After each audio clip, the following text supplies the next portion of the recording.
Bien, bah alors c'est parti pour 45 minutes. On va parler d'une expérience client.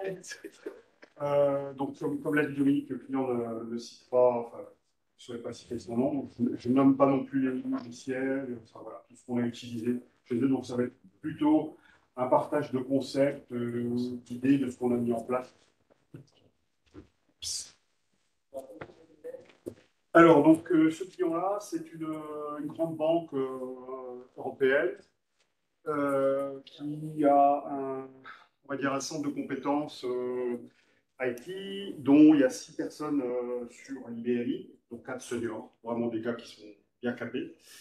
Et chaque filiale de cette banque est équipée de partitions de SIT, UIT, production, backup et parfois de l'infocentre. Et elle a énormément disons, elle a énormément augmenté son activité par croissance externe. Ça, c'est important aussi de le signaler parce que ça veut dire que, en fait, c'est plein de banques différentes, plein de logiciels, des ERP différents, des environnements différents. C'est de la complexité.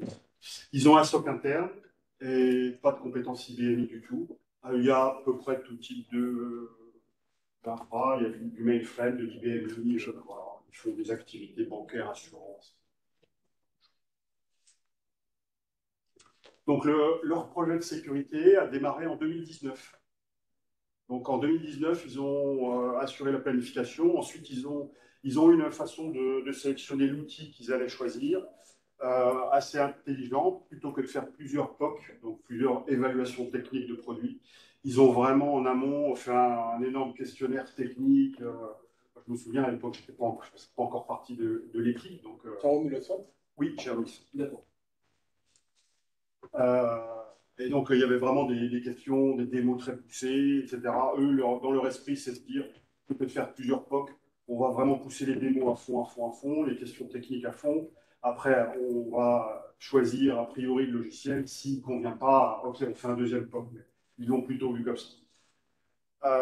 Donc, une fois l'outillage retenu, ils ont bien sûr OK, mis le budget, les ressources internes externes.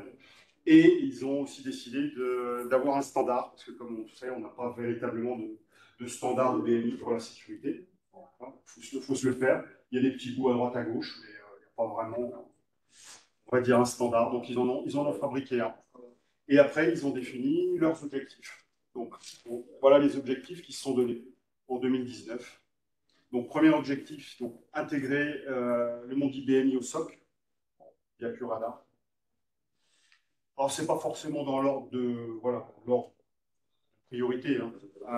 Ce que j'ai fait, donc j'ai mis les objectifs ici. Ensuite, j'ai mis ici donc, les technologies utilisées par rapport aux objectifs.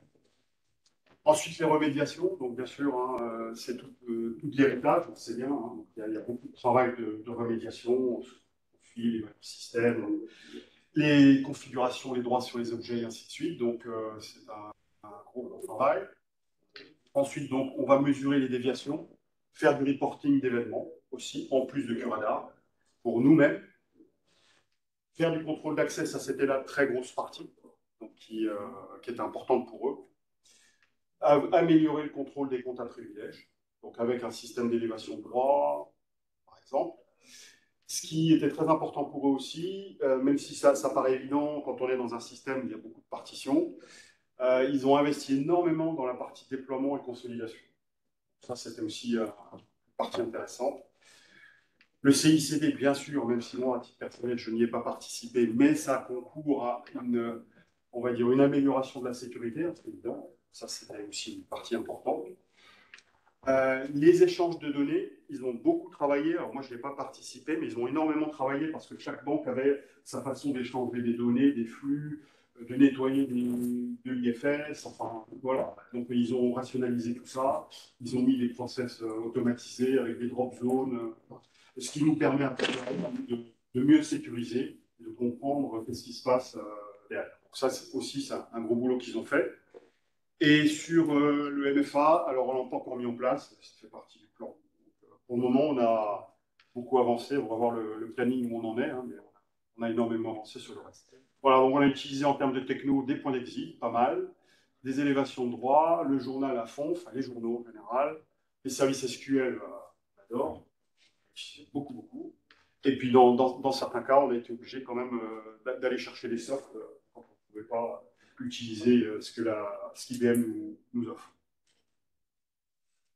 Voilà. Donc, l'objectif, c'est euh, d'assurer la conformité avec les directives du groupe. On a à minima, donc, et même, je dirais que, on verra peut-être à la fin, peut-être les gens du mainframe commencent à s'intéresser à ce qu'on a fait, parce qu'on a vraiment fait des trucs qui sont assez intéressants, on va dire. Et a priori, les gens du mainframe n'ont pas le même niveau de granularité que ce que nous, on a pu faire sur IBM.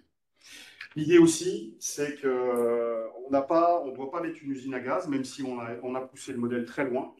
Ce qu'on a vraiment décidé, c'est que ça soit pertinent dans le temps. Ça, c'est très important. Parce qu'on peut très bien mettre en place des règles, et puis après, on voit que soit parce que les équipes sont trop faibles, enfin, quand je dis trop faibles, en nombre de personnes, limitées pour pousser le modèle et le faire vivre, soit pour d'autres raisons. Donc, on s'est bien aligné entre la granularité des règles qu'on voulait, les ressources qu'on a pour gérer tout ça, et aussi les directives du groupe. Donc, ce qui nous intéresse, c'est d'avoir donc de la lisibilité dans le temps, de la maintenabilité, évidemment. Et bien sûr, tout ce qu'on fait à chaque fois, on prend des mesures pour vérifier. Donc la non-régression, vérifier les effets de bord, les effets positifs, les effets négatifs, les effets plus ou moins évidents à voir, donc tous ces aspects-là. Voilà. Pour eux, un prérequis, c'est qu'un profil doit toujours appartenir à un groupe. C'est systématique. Ils ont un petit outil qui passe et qui vérifie s'il y a des profils qui n'appartiennent à aucun groupe. Moi, je ne parle pas de profil technique éventuellement, mais tous les profils non techniques doivent appartenir à un groupe. Alors que ce soit ce groupe, qu'il soit porteur d'un rôle, donc qu'il soit porteur de droit, ou qu'il soit simplement un marqueur qui nous aide après nous dans notre contrôle d'accès pour positionner nos règles. Ça, c'est un premier point. Deuxième point, ils sont hyper rigoureux sur les PTF. Bon, vous avez peut-être vu passer toutes les alertes de sécurité là, ces derniers mois. C'est étonnant, hein, ça fait peur. Donc, les PTF font vraiment, dès que l'alerte est arrivée, parce que voilà, si cette société hongroise, je crois, Silent Signal, elle fait ça, les hackers, ils font aussi. Hein, donc, ils vont rapidement récupérer les failles de sécurité. Il faut absolument être très rapide sur ce qui est annoncé. Et ils ont un truc intéressant aussi, c'est qu'ils ont un référentiel. Bon, ça, tout le monde a un référentiel, mais on va un petit peu plus loin. Donc, toutes les IP fixes sont référencées. On sait aussi dans quelle catégorie ils sont, des SIT, UIT production. Mais en plus de ça, on va aller chercher les comptes de services associés. Donc, c'est beaucoup plus qu'un simple CNDB. Comme ça, au moins, on documente que ben, ce serveur Linux, il peut discuter avec ma machine IBM de production. Et qu'est-ce qu'il fait comme protocole? Tac, tac. C'est quoi le compte de service associé? Éventuellement plusieurs comptes de service. Tout ça, on le documente. Donc, ça permet vraiment d'avoir une bonne cartographie en fait des échanges de process. La chronologie du projet. Donc, on a démarré en 2020. Donc après. Donc, j'ai intégré entre guillemets l'équipe en tant que consultant externe.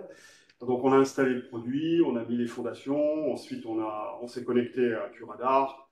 Rapidement, on a fait notre reporting de base en 2020. On a commencé à mettre en place les règles de contrôle d'accès. Donc ça, c'est important parce qu'ils voulaient aller vraiment très très loin sur ces règles-là. Intégration avec l'élévation de droit au contrôle d'accès. Et en octobre 2021, boum, Red Team, ils ont réussi à accéder à un serveur de production. Donc ils ont chopé un script qui se baladait sur une machine Linux et avec le compte de service. D'abord, le script, il y avait un hash pourtant, on décodé. Ils ont accédé en 5250 à une partition IBM de production. On n'était pas en mode bloquant sur le contrôle d'accès. On a été capable de tout retracer, bon, sur IBMI bien sûr.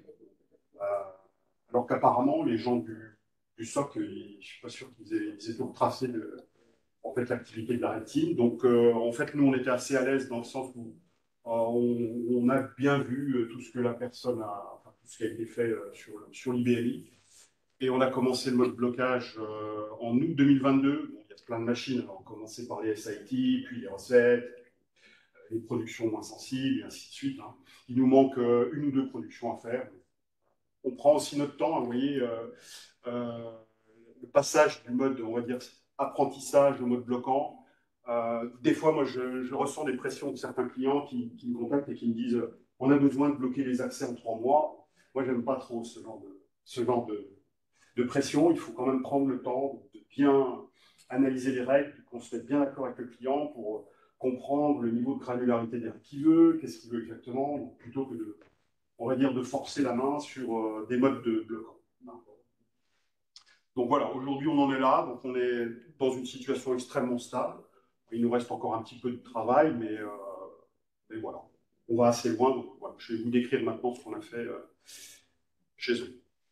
Donc, ouais, voilà, c'est ça. Ça, c'est juste pour vous signaler que euh, toutes les vulnérabilités qui déboulent là, cette année sont quand même assez incroyables.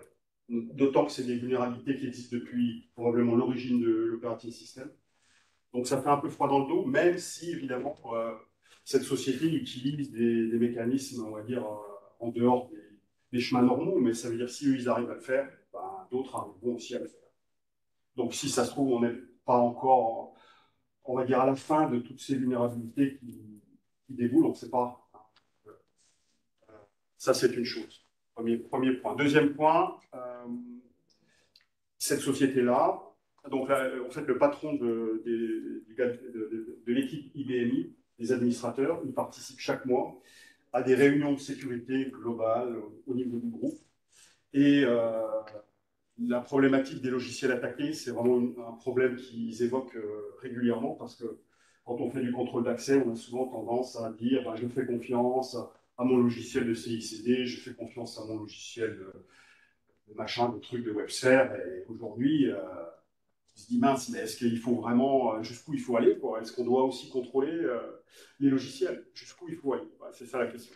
Ah, quand on sait que SolarWinds, Fortran, MoveIT ont été hackés et qu'il y a des clients il y a eu des vols de données hein, via ces logiciels, ça fait quand même froid dans le dos. D'autant que c'est des logiciels de sécurité. Hein. Donc, ça fait peur. Là, je n'ai cité que les logiciels de sécurité, mais il y en a plein d'autres. Donc voilà, donc là, il y a peut-être des habitudes à changer aussi par rapport à ce qu'on a toujours fait jusqu'à présent.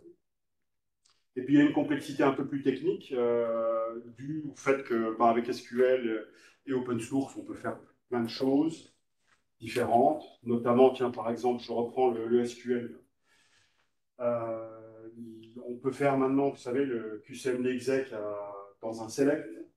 Donc, combien de gens vont, dans leur contrôle d'accès, se dire ah, ben, j'ai un select, tout va bien. Bah non, il y a un QCMD exec à l'intérieur du select. Donc, il faut aussi faire évoluer toutes nos pratiques qui sont assez anciennes, donc il faut penser à ça également. Et puis, donc, pour revenir donc, à leurs réunions mensuelles qu'ils font, le contexte géopolitique et événementiel. Donc là, dans leurs réunions, ils disent beaucoup que la France va être une cible privilégiée à cause des Jeux Olympiques de l'année prochaine. Donc, il faut s'attendre à, on va dire, une recrudescence d'attaques. Enfin, en tout cas, eux, ils parlent comme ça dans leurs réunions. Moi, je ne participe pas à la réunion. Donc voilà, ça c'est juste un petit point de situation. Alors, on va beaucoup parler de points d'exit. Bon, voilà, parce que c'est la technologie qui va être utilisée essentiellement pour le contrôle d'accès. On va voir tout ce qu'on a pu faire. Alors, un petit rappel sur les points d'exit, un rappel des éléments d'information. Donc, le point d'exit, ce n'est pas une couche qui remplace la sécurité de l'OS, ça complète. C'est une couche qui est sollicitée en premier. Donc, ça, c'est très intéressant de l'avoir à l'esprit. Donc, même si vous avez des comptes au LOBJ, CKDL, etc., vous pouvez bloquer des commandes, des instructions SQL, des fonctions FTP. Enfin, en tout cas, ce que va nous donner l'operating system comme possibilité dans le registre, même si cet utilisateur a les droits. Aujourd'hui, avec tout ce qui se passe, on a vraiment un besoin de sécurité contextuelle. Donc, ce qui n'était pas le cas avant, c'est de la sécurité simple, statique, utilisateur-objet, enfin, en gros, hein, même s'il y a des trucs un peu au milieu de l'adoption de droits, le groupe des listes d'autorisation, mais c'est assez simple et statique. Aujourd'hui, on a quand même besoin d'évoluer, on a besoin de choses plus contextuelles. Donc, on a trois possibilités, donc on fait de la sécurité objet. Alors, il y a eu le function usage, donc je ne sais pas s'il y a beaucoup d'entre vous qui l'utilisent. C'est statique aussi, hein. On ne peut pas dire qu'avec le function usage, on peut vraiment faire du contrôle d'accès, même si on a des listes par utilisateur, par groupe. On peut faire des listes blanches, des listes noires dans les deux sens. Mais bon, voilà, on n'a pas la granularité qu'on pourrait avoir avec un point d'exit. On ne peut pas loguer non plus. Enfin, beaucoup de choses qu'on ne peut pas faire. Donc aujourd'hui, bon, le point d'exit reste quand même une très bonne technique pour pouvoir faire ce dont on a besoin. Là, je vais vous donner un exemple ici. Par exemple, un select. Si je fais un select dans une application Java, WebSphere, normale, okay, et si je fais un select dans ACS, download, c'est pas la même chose. Hein. Et pourtant, moi, dans mon point d'exit, je vois que c'est un select. C'est tout, je ne peux pas dire plus. Le problème, c'est que dans le revue, il est indiqué que j'ai téléchargé le fichier. Donc, en fait, c'est une exfiltration de données potentielles. J'ai pompé le fichier sur mon PC. Donc on voit qu'un select peut très bien dire différentes choses en fonction du contexte. C'est là où ça se complique. Si effectivement le client il est intéressé pour savoir tout ce qui sort de son URL, ben, le select n'est pas suffisant, un simple select n'est pas suffisant pour pouvoir le faire. Alors ensuite, j'ai essayé de classer un peu tous les points d'exit en relation avec la sécurité qui sont disponibles aujourd'hui. Alors ça ne bouge pas trop hein, depuis longtemps. Hein. Là, il y a eu un point d'exit ajouté en 7.5, mais il y avait vraiment bien longtemps qu'on n'avait pas vu de nouveau point d'exit. Je crois que celui qui était avant la 7.5, c'était la 7.1. Il n'y a rien eu entre la 7.1 et la 7.5. Donc il y a ceux qui sont liés à l'authentification. Voilà, donc, vous voyez, on n'a pas toute la famille. Hein. Donc il faut faire avec ce que IBM nous donne. Hein. On a ceux qui sont liés aux transactions, aux commandes, donc on en a plus. Aux commandes, là c'est intéressant de noter que si vous voulez protéger une commande, vous avez la possibilité de déclencher un programme d'exit avant la commande, ce qui se faisait depuis très longtemps, en fait, la 4.5, je crois même, les 4 à 5. Mais depuis 10 ans, on peut aussi faire un programme d'exit après la commande.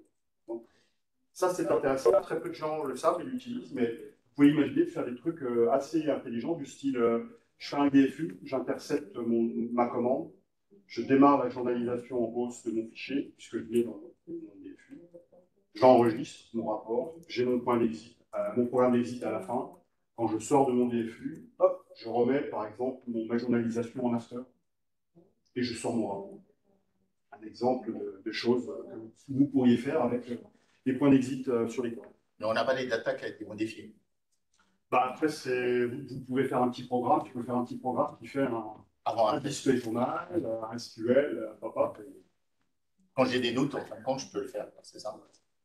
Oui, là, en fait, j'expliquais le cas où on peut automatiser par un DFU, puisque un DFU, c'est une modification manuelle, ça nous intéresse fortement de c'est plus dangereux. Puisqu'on est en dehors des contrôles de l'application. Mais autrement, après, bien sûr, après, on pourrait très bien le faire quotidiennement, vérifier si on a eu des modifs par DFU pendant la journée, par SQL, des choses comme ça. Voilà, donc après, derrière, il y a d'autres points d'exit qui sont très intéressants, donc c'est ceux qui sont attachés à DB2. Donc ils sont aussi très peu utilisés, c'est dommage. Donc c'est l'Open Database File. Il est lié à des valeurs d'audit essentiellement étoiles, là, parce que c'est ça qui va surtout nous intéresser, mais il peut se déclencher avec étoile chain aussi. Donc il suffit simplement de positionner des valeurs d'audit sur les tables ou les fichiers qui sont sensibles, et à ce moment-là, automatiquement, le programme d'exit se déclenche. C'est vraiment génial parce que c'est une approche sur la donnée, alors qu'avant, on avait des approches un peu vieillottes, style hiérarchique, l'utilisateur, le serveur, le protocole, machin. Et là, on est carrément sur la donnée, et ça nous permet en fait aussi de contrebalancer le manque des points d'exit. Parce que depuis que Pace est là, avec tous les logiciels open source, la couche de points d'exit n'a pas évolué. On a vraiment un déphasage complet entre la couche proposée et puis les possibilités idéales. Alors, dernièrement, 7.5, donc là maintenant, on peut aussi accrocher des programmes d'exit sur les stream files. Ça, c'est pas mal aussi. C'est nouveau. Hein. Donc, soit vous pouvez indiquer par un attribut sur le directory. Donc, tout ce qui est créé dans une directory va être sous contrôle du programme d'exit, ou alors vous pouvez carrément changer l'attribut d'un fichier stream spécifique. Vous pouvez imaginer, par exemple, la présentation de Nathanaël hier, des scripts voilà, qui contiennent des mots de passe, ou des fichiers properties, des machins comme ça. On pourrait imaginer de mettre des programmes d'exit dessus.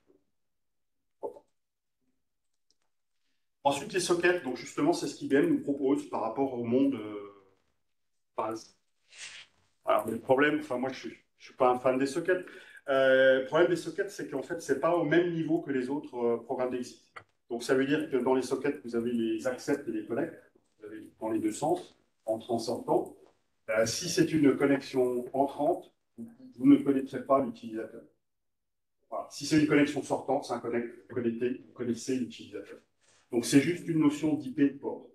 Bon, je ne dis pas que c'est pas intéressant, mais je suis un peu dubitatif sur l'intérêt de ces sockets. Il faut aussi penser que autant les autres programmes d'exit là sont bien limités à des prestar jobs qu'on connaît, les plus ZDS, OINIT, SSIS, les plus ERC, SRVS, les QSQ, SRVR, enfin voilà, c'est des jobs, des sous-systèmes très précis. Là, quand vous démarrez les points d'exit sur les sockets, ça défouraille de partout dans la machine. Vous ne savez même pas où ils sont. Donc, des fois, vous avez intérêt à faire très, très attention. Nous, on a déjà bloqué les machines. On s'est amusé un peu au début. C'est chaud. Il faut s'aménager une porte de sortie quand même. Parce que si on configure mal, ça peut mal tourner. Et puis, donc, ceux qui sont attachés au moteur SQL, donc la Governor Supervisor, je ne sais pas si tu fais une. Non. Non, je croyais que tu faisais un truc là-dessus. D'accord. Et puis, des points plus exotiques. Par exemple, bon, les scans de virus, les profils, les passwords. Et celui-là, le Job Notify. Alors, Job Notify, c'est un peu dommage. C'est un point qui fonctionne via une data queue. Et à chaque fois qu'il y a une action sur un job, donc un job qui démarre, un job qui est soumis, un job qui, je ne sais pas, de changement, et un job qui s'arrête, donc au moins ces trois actions-là, vous avez une entrée dans une data queue. Mais vous n'avez donc pas la possibilité, a priori, de bloquer un travail, parce que vous êtes déjà derrière, c'est asynchrone. Quoi. Donc c'est aussi un peu dommage qu'on n'ait pas la possibilité d'avoir un point aligné qui nous permet de bloquer les jobs. Bon, après, il faut l'utiliser comme ça. Donc, on verra comment on l'a fait avec ce point. Voilà. Donc, ensuite, on a posé les fondations de notre stratégie de contrôle d'accès. Donc, on a décidé de n'utiliser que des listes blanches. Parce qu'on peut très bien s'amuser à faire, vous savez, dans Function Usage, vous pouvez dire je deny par défaut ou là par défaut. Vous avez les deux possibilités. Donc, dans le contrôle d'accès, vous pouvez aussi fonctionner comme ça. Donc, en blanc, en noir, enfin, même un mix des deux. Donc, nous, on a préféré, encore une fois, dans un souci de lisibilité et de maintenance, de travailler que par des listes blanches. Je valide ce que je connais. Et donc, je rejette ce que je ne connais pas. On a catégorisé, plutôt que catégorisé par protocole, donc dire je sécurise FTP, je sécurise ODBC, je sécurise DDR, on a dit non, on va sécuriser plutôt qu'est-ce qu'on touche dans la donnée. Donc, voilà. Est-ce que ça touche un fichier DB2? Est-ce que ça touche un fichier IFS? Est-ce que c'est une commande? Est-ce que c'est un programme? Est-ce que c'est une action d'authentification? Donc on va catégoriser comme ça, et puis donc on va indiquer que le protocole, c'est simplement une variable d'ajustement, un peu comme l'IP, et qu'il n'y avait pas forcément, il n'y a pas une hiérarchie entre le protocole et l'IP, c'est pareil. Donc on a imaginé le modèle comme ça. Donc on est arrivé donc avec ces catégories-là. Bon, ça c'est un rappel, donc voilà, on est toujours membre d'un groupe. Ça, je l'ai déjà dit. Guy, excuse-moi. Oui. Quand on a une application qui est webisée avec un tiers, qui vient à la fin avoir à des requêtes SQL, et qu'on veut lier quand même l'action. J'ai l'exemple d'un trafic dans un port, où, tu vois, je t'en ai parlé hier. Donc, on n'a pas le lien entre ce que le serveur Apache avec l'utilisateur qui est logué, parce qu'à la fin, il vient avec un utilisateur unique. Ouais. Il n'y a pas un moyen d'avoir un lien, à part bien tordre les logs Apache pour avoir des... C'est plus la question qu'on a lancée. Ouais, c'est un mix, ça. C'est pour ça, à part celui-là, il n'y a pas. Au niveau point d'exit, ça va être compliqué parce qu'on est à un niveau trop bas. Les authentifications applicatives, elles sont plus haut dans le modèle, en fait. On est plus dans l'application. Donc j'imagine qu'il y a quand même une authentification au niveau HTTP, parce que sinon, j'ai pas de solution. J'ai l'utilisateur, mais c'est l'action qu'il a fait. Je donne juste l'exemple pourquoi. C'est un conteneur suspect dans un port en Afrique et qu'on veut savoir qui consulte parce que probablement c'est un complice avec le trafiquant de drogue. Tu vois, c'est un sujet important. Et je ne voulais pas tomber. Attention, c'est un sujet important parce que Si tu veux, c'est 80% des cas, des trafics de drogue, c'est des compétitions. C'est pas moi, c'est les statistiques des drogues. Tu vois le problème? Inspecteur Nathanaël? Ouais. Ah, je Bon, vois. ouais, c'est pas. Après, il y a des choses qu'il faut tracer au niveau de l'applicatif parce que là, on est trop bas dans les couches techniques pour avoir toutes les infos. On peut pas au niveau, si je reprends l'exemple, on peut pas au niveau socket Ouais. avoir les informations de session qui sont des informations applicatives au niveau protocole. Ouais. Donc, il y a un moment, il faut compléter ça avec d'autres mécaniques qu'on met en place. Dans l'application Java qui a travaillé. Ouais, ça veut dire, je sais pas, mais ouais, je ne vais pas compléter, mais vu qu'ils ont des doutes aussi sur les développeurs de l'application, c'est. Ouais, mais là, pardon. Ça, je sais pas trop d'exemples. Donc, ça compte. Non, c'est que quand vous êtes dans ce truc-là, vous méfiez tout le monde. Y compris moi, hein, quand je vais là. Pas de blanche. Je me méfie moi-même. Par contre, c'est une bonne question. Il y a un truc qu'on pourrait faire. Alors, c'est pas tout à fait l'exemple donné, mais moi, j'adore les registres SQL. Donc, la possibilité, par exemple, quand on a un compte, on va prendre, je prends un exemple, M3, par exemple, on sait que c'est un compte générique qui fait le boulot. Oui. On pourrait imaginer, par exemple, de passer dans les registres, parce que dans les registres, il y a plein de registres. Hein. Il y a l'application application name, il y a le client ID, il y a le programme name, il y a le counting code, et là, le user ID. Donc, on peut même imaginer de transporter le vrai user ID d'origine dans le registre. Donc, ce qui fait qu'on a toujours le M3 SRV ADL qui fait le boulot, là, dans le M3, mais on a quand même dans le registre l'originateur de requêtes SQL. Voilà. D'accord. Donc, ça, on a déjà fait ce genre de truc. C'est intéressant. Et l'IP. Ah bah oui, c'est là aussi. Super. Voilà, donc, c'est bon. Donc, ça, c'est les listes qu'on a mis en place, c'est les structures des listes. Donc, de groupes, donc les connexions entrantes sortantes, et puis ensuite l'activité à l'intérieur de l'IDMI une fois que l'authentification est faite. Donc là, je distingue bien les deux parce qu'on va raisonner différemment. Par exemple, je vous ai dit tout à l'heure que ce client-là, il a une liste de tous ses devices avec les comptes de service associés, etc. Donc là, on met un focus très, très particulier sur les comptes de service. Enfin, vous voyez, la preuve, la Red Team, c'est ça qu'ils ont fait. Ils vont attaquer d'où ils sont rentrés. Et dans les tests de violation de sécurité que je fais, je cherche toujours les comptes de service et j'en trouve assez souvent. Donc, on va être très précis sur les comptes de service. On va les sécuriser, sûrement pas avec leur groupe profil, mais individuellement, par IP, par protocole. Là, on va être très, très précis, très restrictif sur l'authentification. Première chose. Les autres utilisateurs, on va travailler par groupe. Voilà. Les utilisateurs fonctionnels, on va plutôt bosser par groupe, éventuellement avec des ranges d'IP, voilà, être un petit peu plus, entre guillemets, souple sur cette partie-là. À noter que NetServer n'a pas de point d'exit dédié au logon, donc il faut se débrouiller. Donc ça veut dire que la première action dans NetServer qu'on voit, on dit qu'il faut qu'on applique la règle du logon pour faire la vérification ici, et après on réapplique les règles un petit peu plus bas quand il touche les directeurs. Donc après, derrière, quand on arrive au niveau activité pure, donc voilà, on pourrait dire, une fois que j'ai blindé mon entrée ici, voilà, les zéro trust, les gens, ils aiment bien mettre des noms, des trucs, je ne savais même pas ce que c'était, les zéro trust, avant que ça arrive. Bon, on en faisait déjà, mais bon, après, maintenant, le problème, c'est que maintenant qu'il y a zéro trust, il faut donner un nom à la méthode d'avant. Donc, bref, avant, on disait, bon, une fois que l'authentification est faite, vas-y, roule, tu peux faire à peu près ce que tu veux sur la machine. Aujourd'hui, on a vu, avec les logiciels qui se font hacker, tous les problèmes qu'on a, on ne peut pas trop laisser quand même les profils faire n'importe quoi sur la machine. Donc, on va à nouveau vérifier ici tout ce qu'ils font. Donc, voilà, si par exemple, il y en a un qui a fait un put FTP, qui a fait un select, je ne sais pas, une remote commande, etc. Donc, tout est revérifié, etc. Alors après, ce qui est important, c'est de voir la granularité, jusqu'où on va. Donc hier, Dominique disait qu'il, sur l'application des droits, il évitait d'aller trop au niveau fichier. Donc c'est quand même vrai que c'est extrêmement compliqué. J'ai eu un seul client qui voulait générer des autorisations dans des listes de contrôle d'accès, table par table. Bon, c'est un boulot de dingue. C'est des risques. Voilà. Donc souvent, on s'arrête à la bibliothèque. Dans de rares cas, on est allé au fichier, mais c'est vraiment très rare. De la même manière, sur l'IFS, on va s'arrêter au dernier, disons à la dernière partie du chemin. On ne va pas jusqu'au fichier, ou alors des fois, peut-être un nom partiel de fichier. Voilà, ça s'arrête là. C'est déjà pas mal. Donc voilà, donc on va contrôler tout ça. Bon, est-ce que j'ai quelque chose d'autre à dire ici? Notre difficulté, c'est les performances derrière.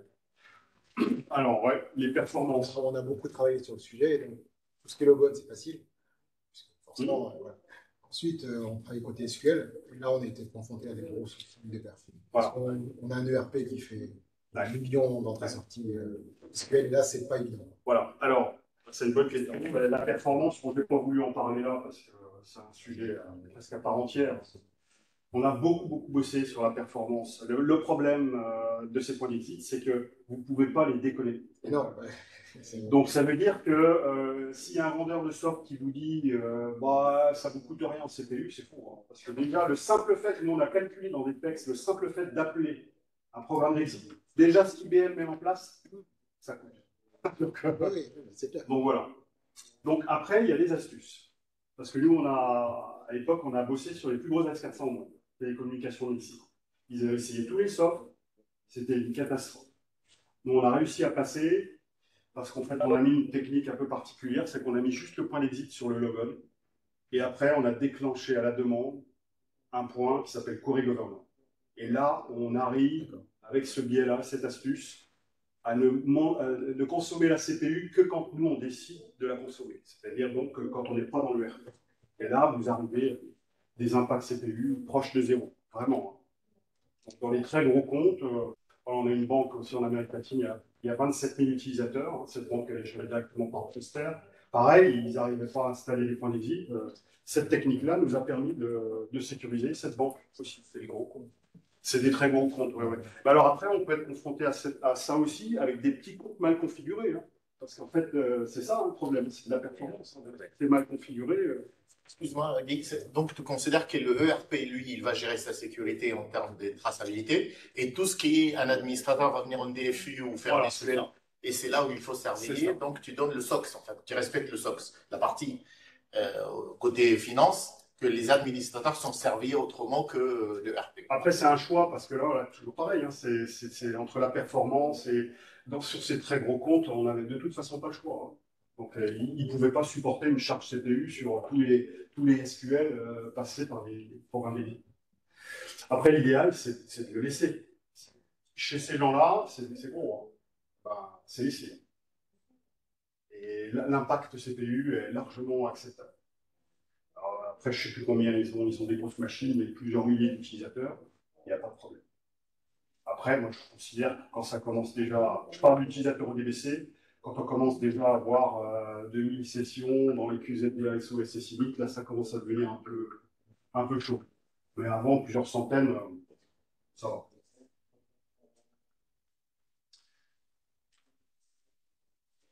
Voilà. Voilà, maintenant, on va regarder des petits trucs qu'on a fait qui sont intéressants à partager. Ça peut donner des idées aussi. Donc là, tout à l'heure, j'en ai parlé, hein, les applications SQL clientes. On va regarder le schéma tout à l'heure. Mais donc, une fois que j'ai passé dans le logon, je me suis authentifié, je suis un compte de service. OK, je viens de tel IP, je fais du SQL. De tel IP, c'est bon. Hop, je passe. OK, très bien.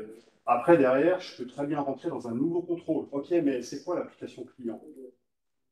Encore une fois, m'assurer que je suis bien. Donc, j'ai un système à double détente. Et chez ce client-là, on a analysé aussi les éditeurs de logiciels qui ne marquent pas leur registre. Donc, on a des registres unknown qui se baladent. Donc, on a allé voir un éditeur, Cococo. Ben, ça serait bien que vous ne montriez pas de blanche, notamment un éditeur français bien connu, qui a très bien joué le jeu. Donc, lui, il n'avait jamais eu de demande comme ça. Et il a trouvé que c'était bien. Ils ont vraiment réagi très vite et ils ont délivré une version avec des registres marqués que nous, on a appris et hop, on a whitelisté dans notre partie. Ça demandait beaucoup de dev à l'éditeur? C'était un... Non, parce qu'en fait, la procédure, elle est très simple. C'est QSLM, je ne sais plus quoi, là. C'est super simple. Il n'y a rien à faire. Enfin, pas grand-chose. Donc, non, c'est simple. Par contre, on a trouvé un bug chez DB. Donc, en fait, là, il y a une PTF en cours. Donc, si vous jouez avec les registres, faites attention. En cas de changement de groupe d'activation, les registres, c'est paumé. Et on a bataillé un peu. Hein. pour prouver, parce que le work as design, on en a eu quelques fois de Rochester. Et là, finalement, ils ont quand même réussi et on a été obligé de reproduire le cas avec des programmes simples. Ils l'ont reproduit chez eux. Ils ont dit, ah, ok. Donc là, il y a une PTF en cours et on l'a presque validé. Donc, a priori, voilà, c'est en 7.5 et le problème est en 7.4 aussi. Alors, on contrôle les commandes, bien sûr, mais aussi on contrôle en particulier les commandes qui font du SQL, Start SQL, Run SQL, Run SQL Statement, éventuellement même des commandes à fou qui feraient du SQL à l'intérieur. On a un système à double détente, donc on contrôle la commande, puis après derrière, on active Query Governor pour aller choper les SQL qui sont dedans. Et on réapplique derrière. On peut bloquer, par exemple, un update dans un Start SQL, des choses comme ça. Un truc intéressant aussi, les commandes sensibles. Donc on a listé, j'en ai parlé un petit peu hier, donc on a listé les commandes sensibles qui voulaient bloquer. Quand je dis bloquer, c'est-à-dire faire en sorte que s'il y a quelqu'un qui doit déclencher un change sysval, il doit créer un ticket. Voilà. Ensuite, le ticket doit être validé, etc. Et à ce moment-là, il a accès aux commandes. S'il n'a pas accès s'il le fait directement sur la ligne de commande, même si l'administrateur, il ne peut pas le faire. La contrainte est très légère parce on a ciblé des commandes très dangereuses. C'est des exemples, hein, ici, il y en a plus. Mais, et puis surtout, le client, il a tout le loisir de gérer sa liste de commandes. C'est très facile. Il y a des petits contextes aussi en même temps, donc il peut dire que pour certains groupes d'utilisateurs, etc. Tiens, un truc aussi qu'on a fait, c'est vraiment tout con à faire, hein, mais c'est, je ne sais pas si vous avez ça, des fois, les auditeurs qui vous disent « Ah, les comptes disable, il faut les laisser, parce que c'est la piste d'audit. » Ça vous dit quelque chose, ça, non? Ouais, il y en a qui demandent ça. Les banques. Moi, je suis horrifié quand j'entends ça. Donc, chez eux, au début, il y avait plein de comptes disable, donc on a dit « Non, non, non, non, mais on ne va pas garder ces comptes disable, ça ne sert à rien. » On va créer une piste d'audit très simple. Donc, on a mis un point d'audit sur la commande DLP User Profile. Cette commande-là fait simplement appel au Q62 User Info et va alimenter simplement par un insert tout bête notre piste d'audit et on dégage le profil disable. Terminé. Et là, avec ça, en plus de ça, on a une piste d'audit facile à montrer à l'auditeur. On peut même assez facilement recréer le profil, des informations. Voilà, donc il faut vraiment nettoyer vos profils disable aussi. Alors, vraiment aucune bonne raison de les garder. C'est vraiment très facile à faire. Ce client-là aussi veut une log qui soit facile à lire, digeste. Voilà. Donc du coup, on a pas mal bossé sur les aspects de loguer. Donc bien sûr, toutes les transactions qui sont rejetées par le moteur sont loguées, évidemment. Mais les transactions acceptées, on va juste mettre des contextes particuliers. On va mettre des filtres, on va chercher des chaînes de caractères dans la string pour savoir s'il y a quelqu'un qui a tapé dans un fichier sensible, ou des commandes sensibles, ou des choses comme ça. Les profils, les comptes à privilèges, s'ils font des updates sur la base, c'est logué. Updates en général, hein, c'est-à-dire pas des selects. S'il y a des IP un peu particulières ou des stacks, des appels de commande via des call stacks qui nous semblent un peu hors application, on va dire, c'est logué aussi, même s'ils ont les droits. Enfin, voilà, on a fait un gros boulot sur rendre la log facile. Toujours pareil, dans un souci d'avoir un audit trail utile pour eux.